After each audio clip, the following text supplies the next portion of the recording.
Hello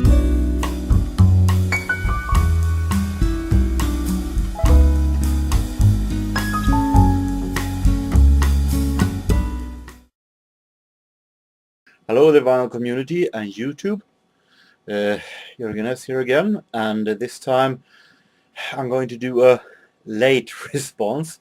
I don't know if I call it a response, but earlier Diana, aka Digging in the Crate, had a contest that was about crazy and hilarious covers and song titles. Unfortunately I didn't have the time to participate in that contest, so late congratulations to your subscribers, Diana, if you're watching. It was a very interesting contest and I watched many of the responses because the subject itself, hilariously and crazy records, is a bit what I'm interested in also. Even I'm not going to talk that much about crazy song titles because I already did that in a response to a thread that Robert Z and his grandson did, I think about 1.5 years ago. But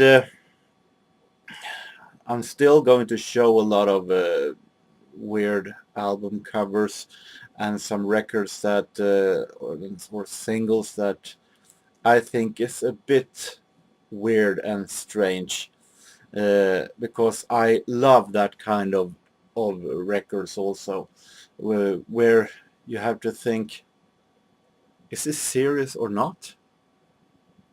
How did they ever get the idea of releasing this on a vinyl? How in the hell did they ever think of that idea? What were they thinking of? I love those kind of records that may, especially if it's seen as, at the time they did, when they did this record, it was seen as serious, and anyone could see over otherwise that this was not a good idea to put this on a vinyl, but they did. These obscure and weird and crazy records, I really love it, even though I'm having hard time finding these, or at least knowing which are as weird as I want it to be. But I have a few suggestions, and more than 3 it is, but since the contest is over, I think this one is one of the most obvious, one of the most well-known. Herbal Patiana Brass Whipped Cream and Other Delights. I wonder who had the most fun when doing this.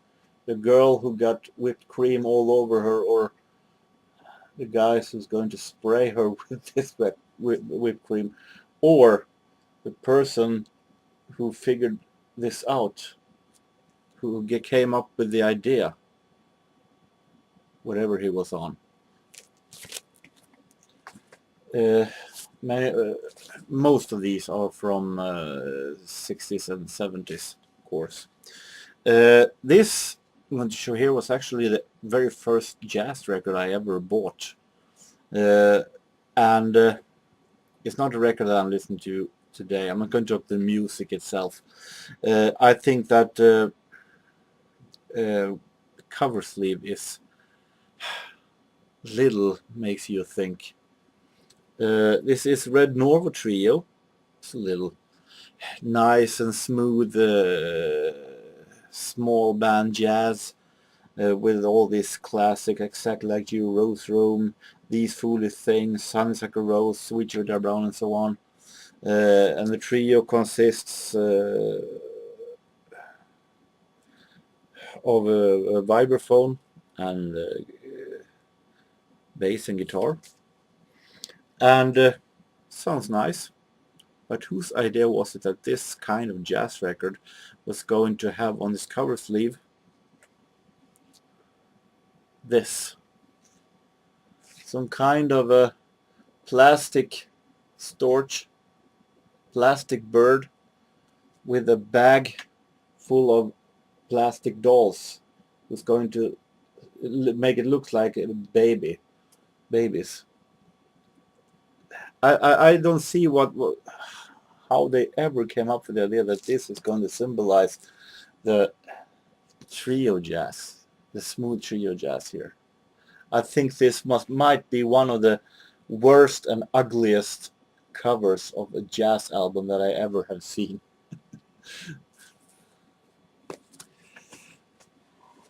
Sweden has also still have, but it was in the 70s that they had its peak. It's a tradition of Swedish dancing orchestras, so-called dance bands, and in the 70s these dance bands everyone tried to have their own comedy style on the record sleeves, tried to make it so cozy but at the same time very laughable as possible. And today when you see this 70s cover, you putting your head in your palm and thinking, oh my god, what were they thinking? So I'm going to show you a couple of classic Swedish dancing orchestras covers. This is a dancing orchestra called Vikingarna, the Vikings. Yes, you might see that it's pretty obvious that they are called the Vikings. The album is called Kramgoa låtar 7. And first of all, they try to dress up like some kind of a Viking helmets to show that they are Vikings. And they try to party with some kind of a beer glasses made of tree, and they have put whipped cream on top of it to make it look like they're having beer in it. And take a look at this food. Looks pretty real, right? Or can you see that it's made of some kind of a plastic or papier-mâché or something like that? It tried to look very cool, but nah, it looks very, very stupid. And many of these dancing orchestras also have the typical gimmick. They try to dress in the same colors, each and every member of the band. Try to look alike in dress and so on. And many of them were stupider than the other. How about this by the group called Svenssons and the album Så klart. Wow. Very cool dresses.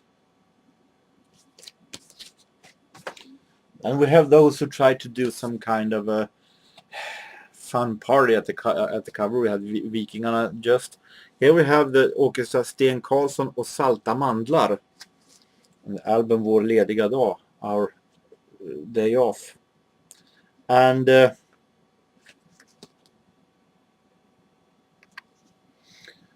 we have a man from Scotland. We have some kind of a joker, cowboy, some guy who's going to go to sleep. But once again, who had the most fun? Those in the picture or the photographer or the one who came up with the idea?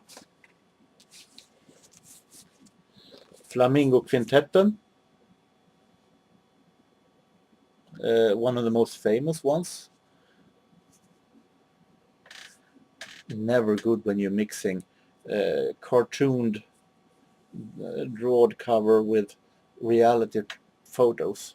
Looks very, very bad.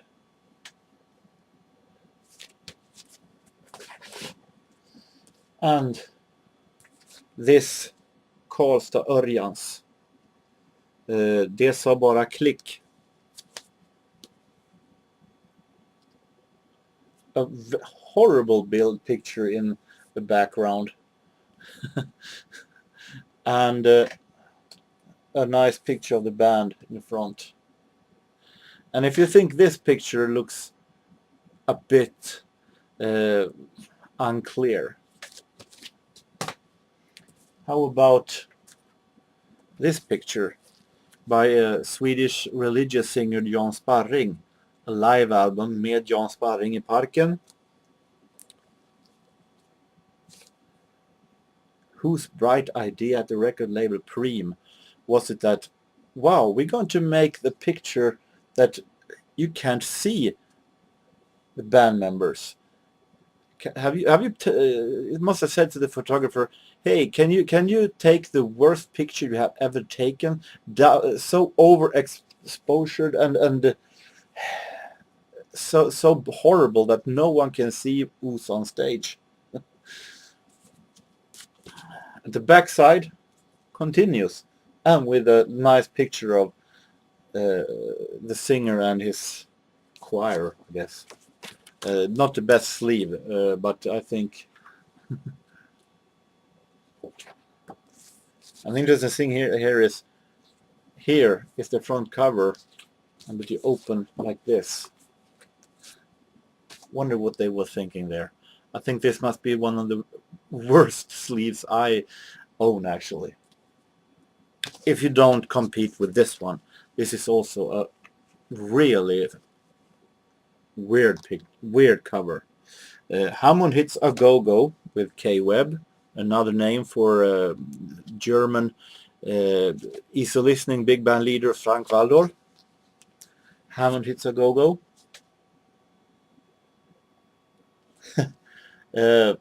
Okay, the leg all painted in gray looks more like it's having some kind of disease and about to fall off.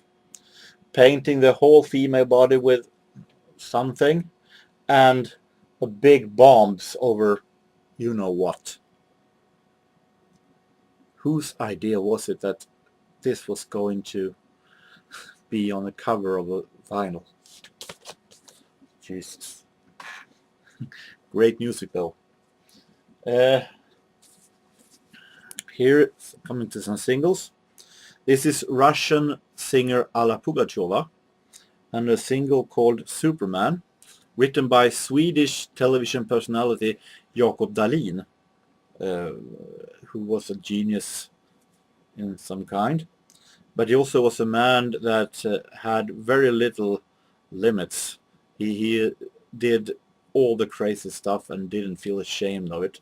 Such as when the single is called Superman, they're taking some kind of a jeep that they had when they travel on the moon. And Jakob Dahlin easily dresses up like Superman.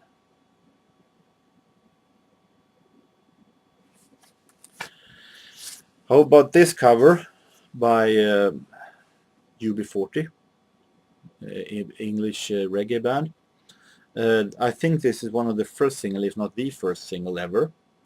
I know this is supposed to be an example of what their name symbolizes, but still, how boring is how interested do you get to buy a single looking like this?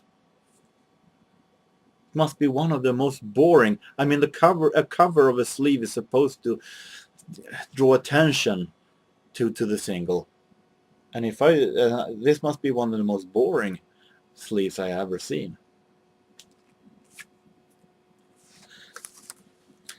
Coming to well, we have a couple of singles that with totally weird things recorded on. Most of all, I love singles, albums where they have recorded stuff that and giving out on vinyl, things that makes you shake your head. This is Swedish cologne company Jaxa. I don't know if they still exist. Roll-on and deodorant. And in 1980 they tried to release a single to promote their perfumes, and the single is called Jaxa Disco. Sounds interesting. The song's title is called Saturday Night and Orient Girl. Sounds interesting. Think this is the singers of this Jaxa Disco project? Wrong. The girls on the cover are the girls on the perfume bottles. And the song titles are the titles of the different brands of Jaxa bottles. And nice way to trick your record buyers to think that, wow, nice girls who sings. It's not some of them who sings. And when I hear what this sounds like, this is some kind of a very boring and cheesy 70s disco. But I think I can play this without getting any copyright strike, so hold on to your hat and put on your disco boots.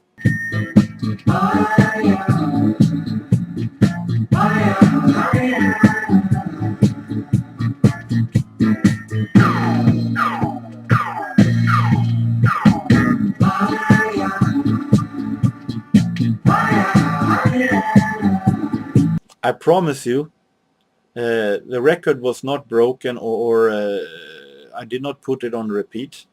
This was the actual thing or something like that. They had some kind of a refrain in the middle to break it off a little bit, but it was very, very repeating. So very, very interesting. Keep it as a warning for horrible concepts. More horrible concepts. You know that Mick Jagger had a cousin that was digital. His name is Ove Jagger, the singing computer, featuring a band from Sweden called the Limping Cowboys. I've never heard of them either before or after this. And they're doing their version of Stone's song Satisfaction.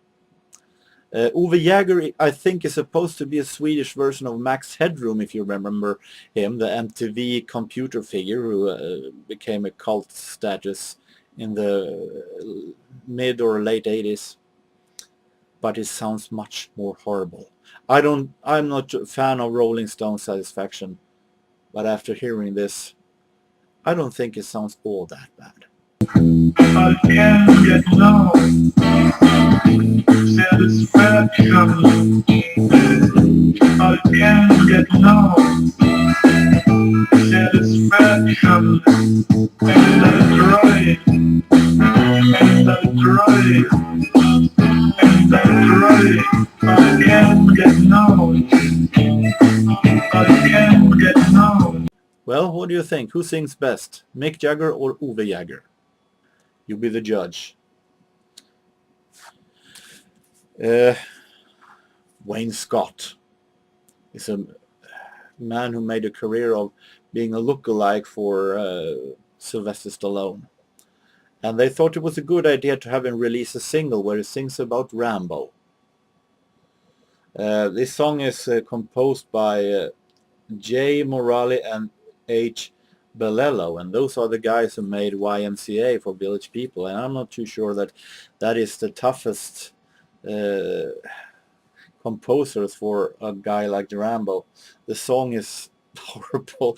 It sounds like he's trying to win a soccer game instead of free prisoners in the jungle. I'm leaving a link below to a video for this song, a video that is even more hilariously funny. And finally, another one of my favorites.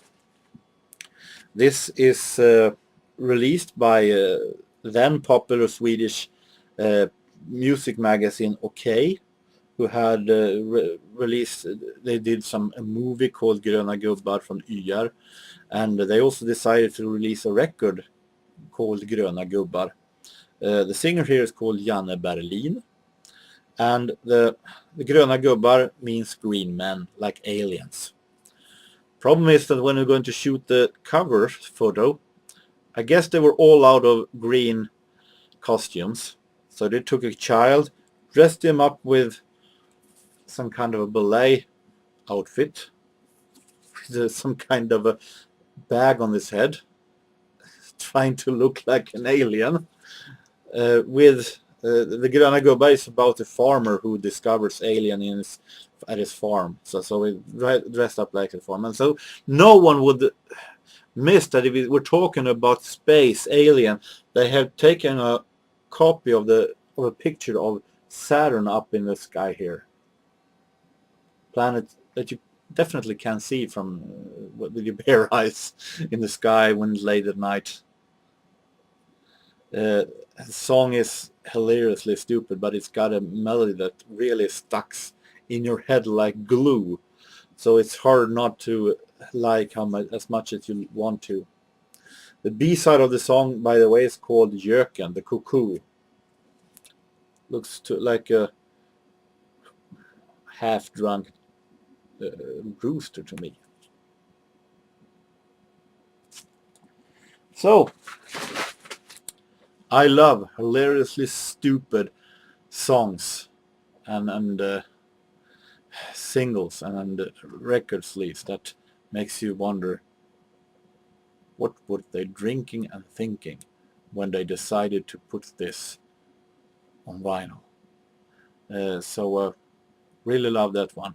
So even though I missed the contest, I hope that you all had a nice time laughing of these pictures. So time soon for another